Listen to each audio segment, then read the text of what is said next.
Hi all, this is Divya. Welcome to my channel Divya దిమ్ము.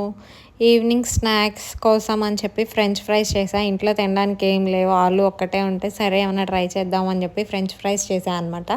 నీట్గా బంగాళదుంపలు చెక్కు తీసేసుకొని వీడియోలో చూపిస్తున్నట్టుగా స్లైసెస్లా ఫస్ట్ కట్ చేసి తర్వాత క్యూబ్స్లా కట్ చేసుకోవాలన్నమాట. ఇలా కట్ చేసుకొని వాటిల్లో కూలింగ్ వాటర్ వేసి ఒకసారి వాష్ చేసి తీసి పక్కన పెట్టేసి తర్వాత నార్మల్ వాటర్లో కొంచెం ఉప్పు కొంచెం ఆయిల్ వేసి బాయిల్ చేయాలన్నమాట. పొటాటోస్ మరీ మెత్తగా చేసేయకూడదు, ఒక 50% బాయిల్ చేసుకొని అవి కూడా తీసి పక్కన పెట్టేసుకోవాలన్నమాట.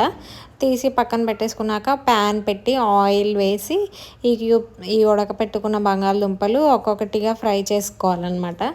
ఫస్ట్ ఫ్రై చేసి కొంచెం ఫ్రై అయ్యాక తీసి పక్కన పెట్టేసి మళ్ళీ అదే ఆయిల్లో మళ్ళీ అయ్యే ఫ్రై చేస్తే కలర్ వస్తాయి అన్నమాట, గోల్డ్ కలర్లో వస్తాయి.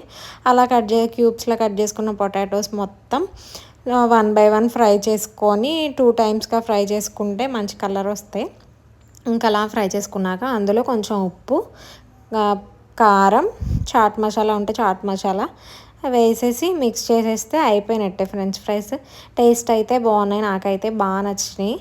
నాకు ఫేవరెట్ ఫుడ్, జంక్ ఫుడ్లో నాకు ఫేవరెట్ ఏది ఉందంటే అది ఫ్రెంచ్ ఫ్రైసే. పిజ్జా, బర్గర్ ఇవన్నీ మనకేం అంతగా నచ్చవు. డిగ్రీలో ఉన్నప్పటి నుంచి బాగా ఫ్రెంచ్ ఫ్రైస్ అలవాటు అయిపోయినాయి. ఐస్ మ్యాజిక్లో చాలా బాగుంటాయి. మా కాలేజ్ పక్కనే ఐస్ మ్యాజిక్ ఉండేది. ప్రతిరోజు అంటే ప్రతిరోజు కాదు, వీక్లో ఖచ్చితంగా 5 times అయినా తినేసేదాన్ని ఫ్రెంచ్ ఫ్రైస్, అంత ఇష్టం అనమాట. ఇంకా సరేలే ట్రై చేద్దాము అని చెప్పి ఇంకా అలా ఇంట్లో చేశాను అనమాట. టేస్ట్ అయితే బాగానే వచ్చింది. మీరు కూడా ఒకసారి ట్రై చేయాలనుకుంటే ట్రై చేయండి. పెద్ద పనేం కాదు, ఎక్కువ క్వాంటిటీస్ ఏమీ అవసరం లేదు, పెద్ద టైం కూడా ఏమీ పట్టదు.